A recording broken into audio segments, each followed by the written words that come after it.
Khalid on the stage. നമസ്കാരം.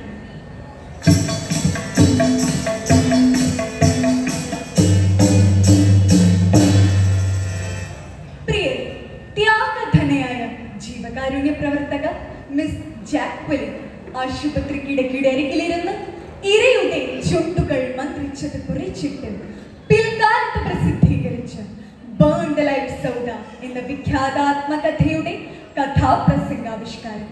കഥ വെന്തു ജീവിക്കുന്ന സൗദ. പ്രവാചകന്മാരെ,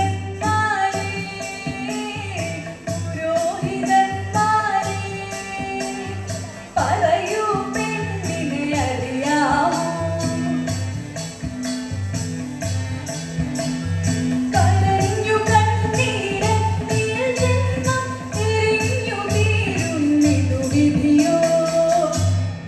1997 മാർച്ച് 14 വെള്ളിയാഴ്ച ഉച്ചതിരിഞ്ഞതും സൗദി അറേബ്യയുടെ പടിഞ്ഞാറേ കവാടമായ വെസ്റ്റ് ബാങ്കും കടന്നു ഒരു ആംബുലൻസ് അതാ സൈറൻ മുഴുകിക്കൊണ്ട് പാഞ്ഞെത്തുകയാണ്. കാൽനടക്കാരും വാഹനങ്ങളും പരിഭ്രമിച്ച് വഴിയോട്ട് നിൽക്കെ ആംബുലൻസ് ആശുപത്രി ഗേറ്റും കടന്നകത്തേക്ക് പാഞ്ഞു. ഓടിയെത്തിയ ആശുപത്രി ജീവനക്കാർ തുണിയിൽ പൊതിഞ്ഞ കരിഞ്ഞ മാംസപീഠം സ്ട്രെച്ചറിലാക്കി കാഷ് വാലിറ്റിയിലേക്ക് കുതിച്ചു. ഓടി വന്ന നഴ്സിന് പിന്നാലെ പാഞ്ഞെത്തിയ ഡോക്ടർ ആ പുതപ്പിച്ച തുണി പതുക്കെ മാറ്റവേ നടുങ്ങിപ്പോയി. കാരണം പാടേ കരിഞ്ഞൂരു മാസകന്നം തേടി തോന്നിയിടും മനുഷ്യരൂപം. കാതും കവിളും തൊലിയടർന്നും കാണും തലയൊട്ടി എന്നെ ദൃശ്യം. അതെ, മുടിയും മുഖവും കത്തിയിറങ്ങി തൊലിയടർന്ന് തലയോട്ടി കാണുന്ന ആ പെൺകുട്ടിയുടെ കൃഷ്ണമണികൾ മാത്രം പതുക്കെ ചലിക്കുന്നു. ഉണ്ട്, ജീവനുണ്ട്. നെഞ്ചിൻ കൂടിനകത്ത് പറന്നു പോകാൻ മടിക്കുന്ന കിളിക്കുഞ്ഞിന്റെ നേർത്ത സ്പന്ദനം. ഡോക്ടർ ഹസന്റെ ആദര സ്നേഹം അണമുറിഞ്ഞൊഴുകി. നീണ്ട 4 മണിക്കൂറിനൊടുവിൽ മുഖത്തെ വേർപ്പ് തൊളികൾ ഒപ്പിക്കൊണ്ട് പുറത്തിറങ്ങി അദ്ദേഹം ചോദിച്ചു, ഈ കുട്ടിയെ കൊണ്ടുവന്നവരെവിടെ? വിളിക്കൂ. പക്ഷേ ആരും വന്നില്ല. അവരൊക്കെ അപ്പോഴേ സ്ഥലം വിട്ടിരിക്കുന്നു. 2 നാളുകൾക്ക് ശേഷം ഒരു വൈകുന്നേരം ഒരു മാതാവ് അവിടെ എത്തി. നേരെ ഡോക്ടറുടെ മുറിയിലേക്ക് ചെന്നു. ഡോക്ടർ, 2 ദിവസം മുമ്പ് ഗുരുതരമായി പൊള്ളലേറ്റ് വെസ്റ്റ് ബാങ്കിൽ നിന്ന് കൊണ്ടുവന്ന കുട്ടിക്ക് എങ്ങനെയുണ്ട്? മരിച്ചില്ല. ആട്ടെ, നിങ്ങളാരോ? ഞാൻ മിസ് ജാക്വലിൻ, സ്വിറ്റ്സർലൻഡ് കേന്ദ്രമാക്കി പ്രവർത്തിക്കുന്ന ടെറദേസ് ഹൗസ് എന്ന ജീവകാരുണ്യ സംഘടനയിലെ ഒരംഗം. കുടുംബം വലിച്ചെറിയുന്ന ഇത്തരം പെൺകുട്ടികളെ ഏറ്റെടുത്ത് സംരക്ഷിക്കലാണ് ദൗത്യം. എനിക്ക് അവളെ ഒന്ന് കാണാമല്ലോ. അതല്ല. എന്താ ഡോക്ടർ, പ്രത്യേകിച്ച് വല്ല പ്രശ്നം? നോ, ഞാനും കൂടി വരാം. ഇന്നലെ അവളുടെ ഉമ്മ വന്നിരുന്നു. എന്തോ മരുന്നോ മന്ത്രിച്ചവളോ എന്നൊക്കെ പറഞ്ഞൊരു ദ്രാവകം അവളെ കുട്ടിപ്പിക്കാൻ നോക്കി. ആ നിമിഷം ഞാൻ അവിടെ എന്നെ കണ്ടതും കുപ്പി വലിച്ചെറിഞ്ഞ ആ സ്ത്രീയോട് രക്ഷപ്പെട്ടു. എടുത്തു നോക്കുമ്പോൾ വിഷം, കഠിന വിഷം. പാവം, അതിന് ശത്രുക്കളെയുള്ളൂ. വരും, നമുക്ക് പോകാം. മുറിയിലേക്ക് കടന്നതും കരിഞ്ഞ മാംസഗന്ധം, കട്ടിലിലത കഠിന വേദനയിൽ പുളയുന്നൊരു കരിമഷി പോലും. അവർ ഒന്നേ നോക്കിയുള്ളൂ. പുറത്തിറങ്ങവേ ഡോക്ടർ പറഞ്ഞു, അവളുടെ കീഴ്ത്താടി ഒടിഞ്ഞതാണ്, നെഞ്ചിലെ പൊട്ടിച്ചേർന്ന നിലയിലായിരുന്നു. അത് ഓപ്പറേഷനിലൂടെ വരപ്പെടുത്തി ദിവസേന ക്ലീൻ ചെയ്യുന്നുണ്ട്. മരുന്നുകളോട് പ്രതികരിച്ചു തുടങ്ങിയാലേ വല്ലതും പറയാൻ പറ്റൂ. ആരിത് ചെയ്തു? അതാ മനസ്സിലാവാത്തത്. വരൂ ഡോക്ടർ, ഒക്കെ ഞാൻ പറയാം. മുറിയിലിരുന്ന് സംസാരിക്കാം. പത്രങ്ങളിലൂടെ സംഭവം വായിച്ചറിഞ്ഞ ഞാൻ ഇന്നലെ ഇവിടെ വീട്ടിലും പരിസരത്തും ഒക്കെ ചെന്ന് കുറെയൊക്കെ മനസ്സിലാക്കി. ഡോക്ടർക്ക് കേൾക്കണ്ടേ ഇവളുടെ കഥന കഥ? ഇവൾ സൗദ.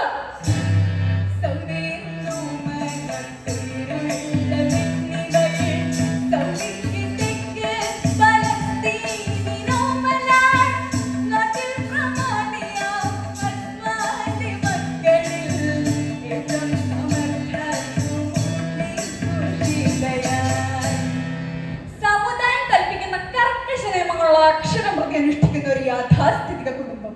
പെണ്ണായി പിറക്കുന്നതേ കുറ്റം. സൗദി പെണ്ണ് വെറും അടിമ. ആടങ്ങി ഒതുങ്ങി കണ്ണണം. സ്കൂളിൽ പഠിക്കരുത്, ഉറക്കെ സംസാരിക്കരുത്, അന്യപുരുഷന്റെ മുഖത്ത് പോലും നോക്കരുത്, മിണ്ടരുത്, ചിരിക്കരുത്. വാക്ക് പോലും മഹാദുരന്തത്തിന്റെ അടയാളമാകുന്നു. ഡോക്ടർ അതിനിരയാണ് ഈ പെൺകുട്ടി സൗദ. അന്ന് വിളഞ്ഞു കിടക്കുന്ന തക്കാളിക്കാരവും സവാളാവായും പിടിച്ചുകൊണ്ട് ആ 16-കാരി സൗദ പാവാട പാടി പോവുകയാണ്. തുറന്നു വിട്ടതും കുളിച്ചിരുമലിക്ക് കുതിക്കുന്ന ചെറുപടികാരി പതിത്തിന് പിന്നാലെയാണ് അവൾ പായുന്നത്. അവയെ തീറ്റേണ്ടതും ഇടയ്ക്കിടെ അവയുടെ രോമങ്ങൾ കത്തിരിച്ചെടുക്കേണ്ടതും അവളുടെ ചുമതലയാണ്. അത് മുടങ്ങിയാൽ ചോര കണ്ണൻ പാപ്പ തല്ലിശരപ്പെടുത്തും. പറുത്ത തക്കാളി പറിച്ചെടുക്കുന്ന ചേച്ചി മറിയം ആ പാച്ചിൽ കണ്ട് തല ഉയർത്തി പറഞ്ഞു,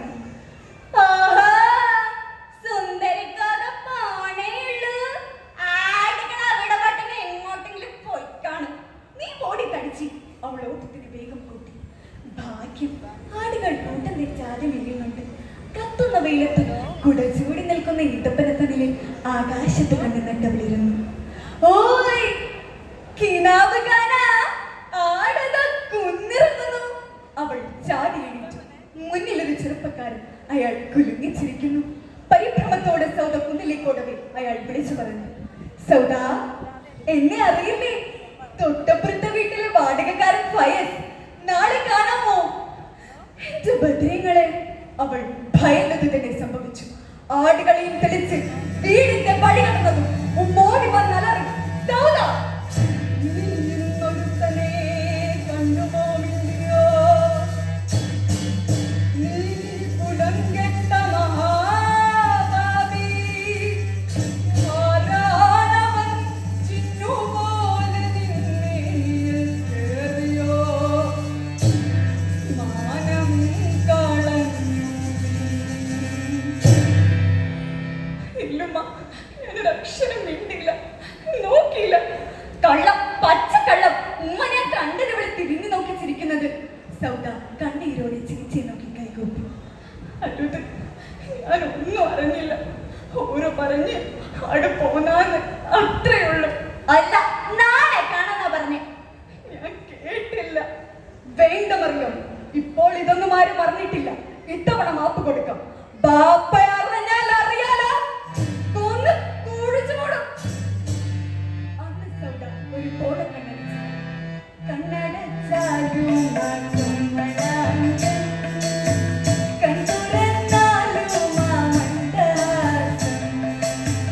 പോയി മറഞ്ഞിട്ടോ നീ ലച്ചിടുമ്പോ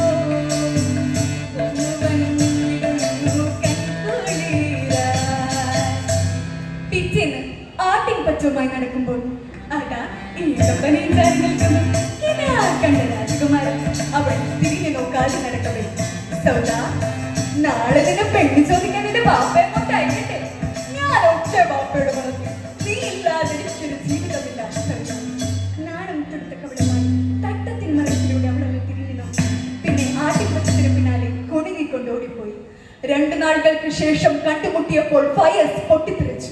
സൗദ, നിന്റെ ബാപ്പ മൃഗമാ, കാട്ടുപോത്ത്. അയാൾ എന്റെ ബാപ്പയെ അപമാനിച്ചു, ആട്ടി പായിച്ചു.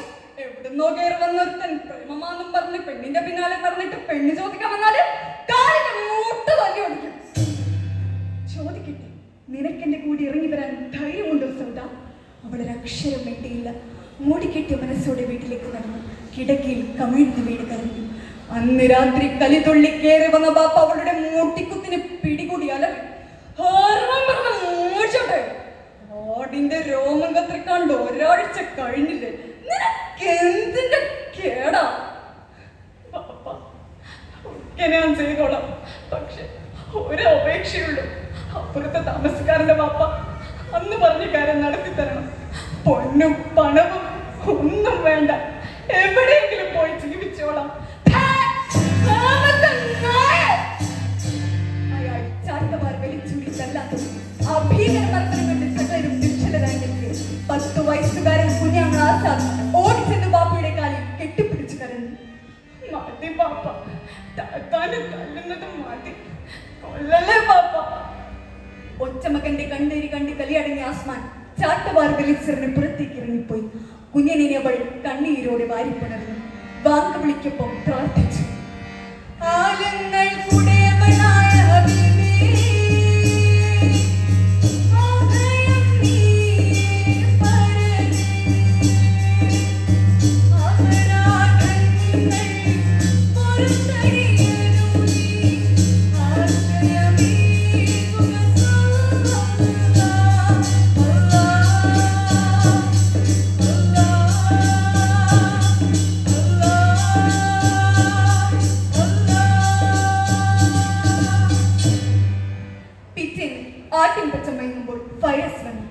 സൗദ, എന്ത് തീരുമാനിച്ചു?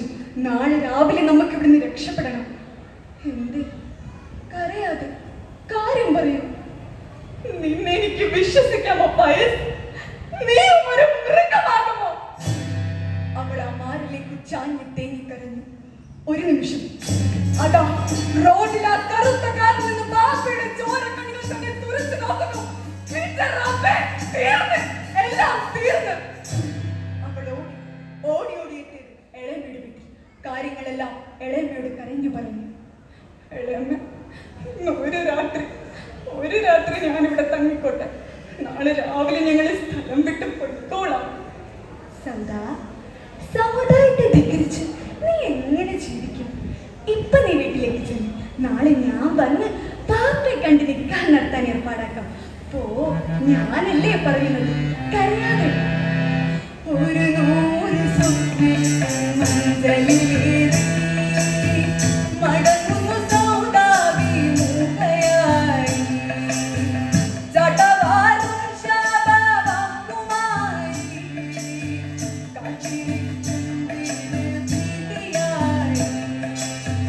ചടവാലും ശാപവാക്കും. പക്ഷേ അതൊന്നും ഉണ്ടായില്ല.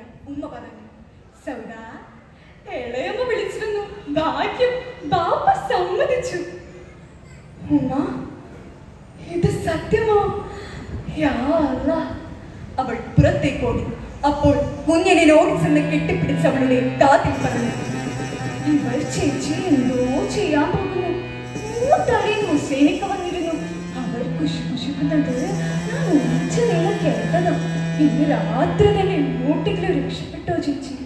ഉറങ്ങാത്ത മറ്റൊരു രാത്രി കൂടി കഴിഞ്ഞു. രാവിലെ ഉമ്മ വിളിച്ചു, സൗദ, ഞങ്ങൾ 3 ഇളയമ്മയുടെ വീട് വരെ പോകാം. നിന്റെ കാര്യത്തിന് തന്നെ നീ ഇവിടെ തന്നെ ഉണ്ടാകണം. നേരം ഉച്ച കഴിഞ്ഞു. സൗദ മുറ്റത്തെ പൈപ്പിനടുത്ത് നിന്ന് തുണികൾ പിടിയുമ്പോൾ പിന്നിലൊരു കാലൊച്ച. അതെ, ഹുസൈൻ, മൂത്ത ചേച്ചിയുടെ പുയ്യാപ്ല ആഭാസൻ.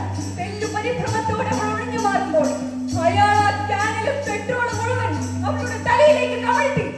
തൽക്ഷണം തീ പടർന്നു. നിലവിളിക്കുവാൻ വയ്യാതെ അഗ്നിയിൽ ഉടറിയോടുന്നു തീകോളമായവൾ. അലറിയോടുന്നു ചെമ്മരിയാടുകൾ. നടുവലിടങ്ങളെന്നാകിലും മതി, കേട്ടത് മതി. ഡോക്ടർ ചാടി എണീറ്റു. ഏത് വിധനെയും നമുക്ക് സൗദിയെ രക്ഷിക്കണം. പ്ലാസ്റ്റിക് സർജറിക്കും സ്കിൻ ഗ്രാഫ്റ്റിങ്ങിനും സൗകര്യമുള്ള ഏതെങ്കിലും നല്ല ആശുപത്രിയിലേക്ക് ഉടൻ മാറ്റണം. ഡോക്ടർ, നാളെ ഞാൻ സൗദിയെ പ്രത്യേക വിമാനത്തിൽ സ്വിറ്റ്സർലാൻഡിലേക്ക് കൊണ്ടുപോകും. അവിടെ പ്രസിദ്ധമായ ലൗസൈഡ് ഹോസ്പിറ്റലിൽ ചികിത്സിക്കും. ആ നിശ്ചയദാർഢ്യം ഫലം കണ്ടു. വിരൂപയെങ്കിലും സൗദ പുതുജീവൻ നേടി. വിരൂപയെങ്കിലും സൗദ പുതുജീവൻ നേടി. നീണ്ട 15 വർഷത്തിൽ ചികിത്സിച്ചു. വിരൂപമെങ്കിലും മനുഷ്യരൂപം തിരിച്ചു കിട്ടിയ അവൾ ഇന്നും ജീവകാരുണ്യ പ്രവർത്തനങ്ങളിൽ ഇന്നും 2 തവണ വധശ്രമം ഉണ്ടായെങ്കിലും